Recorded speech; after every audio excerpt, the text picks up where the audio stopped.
of education, you've recently alleged that the policies in the education sector are discriminatory. What exactly did you mean by that? Can you throw more light? Thank you very much. If it is contained in the constitution of this federal of this country, that everybody should be given equal opportunity, and at the end, that is on paper. At the end of the day, the people that are supposed to implement this policy are not having their children in the same class. The children of the pepper seller, the children of a governor, children of the councillors, they are not under the same roof to receive instruction. What you have is the other side, children of the cobblers and what have you in the public school. Even a councillor, the lowest rung in the power thing, they have their children in Ghana, they have in Dublin, they have in South Africa, and what have you. Then it means, what it looks to me as a layman is that you are operating a restaurant. People come and eat. But your children, you disallow them from taking part in what you produce or what you are selling, the food you are supplying to the people. That is discriminatory. One would have loved a situation whereby the children of Jonathan, of his people, should be in the same class, receiving instruction, as he too was a product of public education. But today, it is not happening like that. So that is what I mean by discriminatory education. It's not a status symbol. Oh, how are you? How old is your child? 11. Where is he receiving education? Oh, Nigerian American grammar school. Can you say one of the policies you're against? Sorry? One of the policies you're against. No. Look, there are many. As it is contained in the Constitution, free access. Every Nigerian should have equal access.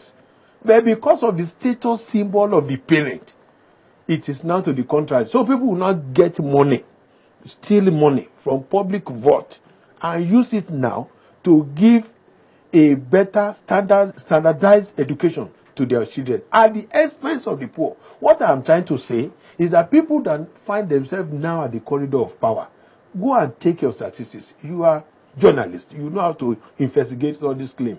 Right from head to toe. How many of our people in the public sector, as public politicians holding different positions, how many of them are having their children in public school? That is what I'm talking about. So, if it is true, you want to run a egalitarian society, you want to create enabling equal opportunity for Nigerian child, you don't need that. All the resources you are using for people to fly out, provide the best education for children, should have been concentrated. And that is why it is now becoming highly impossible for all tiers of government to set aside 26% of their annual resources towards funding public education. What we have, what we hear, what we see these days is nothing but a mockery to deceive people.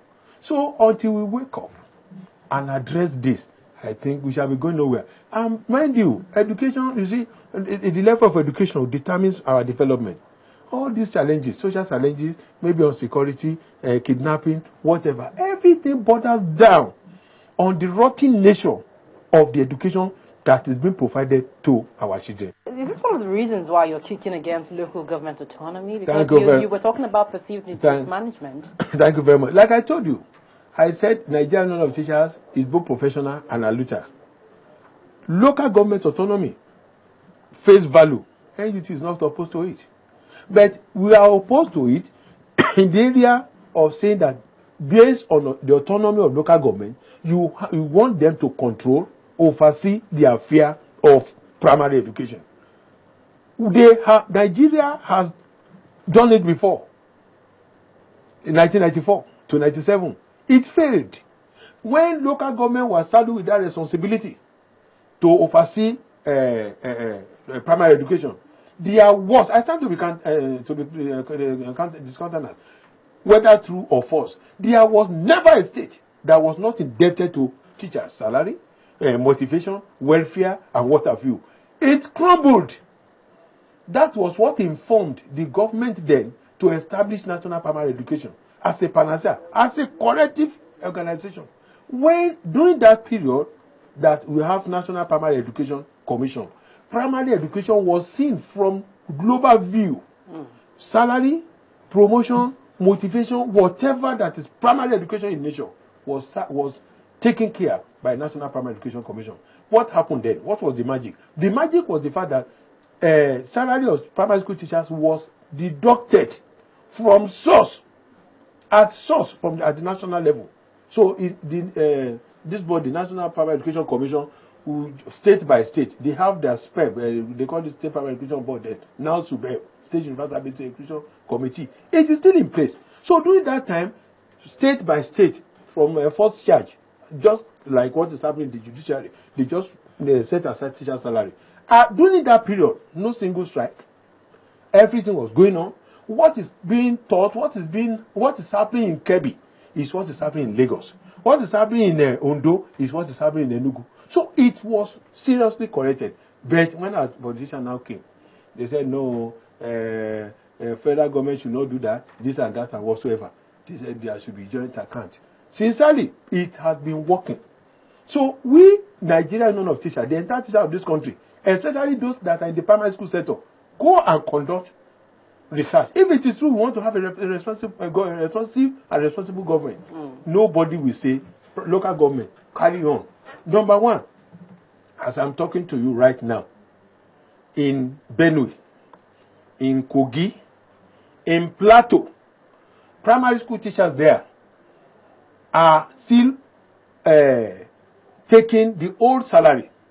The minimum wage has not been extended to primary school. What is the old salary? No, you know, we agitated before before this 18,000 minimum. Exactly. The teachers in these states that I've mentioned, Kogi, Benue, Plateau, they are still on the salary they were all taking before.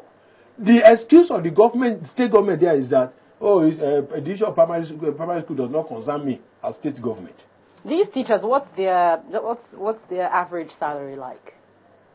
No, it depends on what they were paying. But maybe 7,000, maybe 9,000. I might not be able to correctly quote the statistics because what they are earning before is never the same. You understand what I'm talking? So back to the issue of local government autonomy. So the government now immediately they scrap National Primary Education Commission. They now put something we call Joint Account Education Committee, organized, supervised by state and local government. In some states, immediately the salary of the allocation comes, they will first of all sit down, set aside primary school teacher salary and all the allied expenses. In these states, things were working effectively well. But now it's not the same. Yes, but should the government now say I want autonomy? If they scrap joint account, that's the end of public primary education. Because there is no local government in this country. I will want to challenge the Argon National Chairman to come on board and justify that they can effectively take over primary education. They cannot. Because very well. As at that time, apart from the fact that these days we now have this pension deduction on monthly basis, which is 7.5 of the total emolument. In addition to what the teachers take, is contributory pension. Your employer must pay this on monthly basis. The local government allocation cannot pay teacher salary. Talk less of the 7.5. Well, very well. I really hope that as you are campaigning for an increase state governments to pay the right entitlements to the teachers, you're also monitoring to be sure that the teachers are keeping up to their responsibility. Yeah, of course. Look, I've told you earlier that we are not only a looter, we are a professional organization. We are to cooperate. Because we have several cases of teachers who of course, are very lackadaisical about their work. Thank you very much. As we have in journalism. No, but you see, for every 12 disciples of Christ, you must have Judas Iscariot. I am not here to say that all is well. Even